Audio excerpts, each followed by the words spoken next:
बिस्मिल्लाहिर्रहमानिर्रहीम। अस्सलाम वालेकुम। आप देख रहे हैं DNN न्यूज़ और मैं हूं गुलाम ज़हरा। अब रुख करते हैं खबरनामे की तरफ।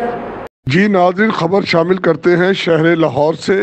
यूनियन काउंसिल 94 सोडिवाल के साबिक जनरल काउंसिल फारूक सियाल की वालदा का इंतकाल हो गया। नमाज जनाजा सोडिवाल क्वार्टर की मस्जिद में अदा कर दी गई। नमाज जनाजा में कसीर तादाद में अहले मोहल्ला और मुस्लिम लीगी रहनुमाओं और कारकुनों ने शिरकत की। नमाज जनाजा में हल्का के साबिक MN महर इश्तियाक, सीनियर मुस्लिम लीगी रहनुमा हाफिज मियाँ मोहम्मद नुमान ने भी शिरकत की। मुकामी मुस्लिम लीगी अहदेदारों में राजा हफीज अहमद मौजू, मलक इजाज ईवान, साहिद भट्ट, खादम हुसैन, अल्लाह दिता डोगर, एतबार शाह खटक, राना इरफान एडवोकेट के अलावा दीगर भी शामिल थे। इस मौका पर हाफिज मियाँ मोहम्मद नुमान ने खसूसी दुआ कराई और सब्र की तलकीन करते हुए उन्होंने मरहुमा के दर्जात की बुलंदी के लिए खसूसी दुआ की। खसूसी रिपोर्ट नुमाइंदा DNN आरिफ खान लाहौर।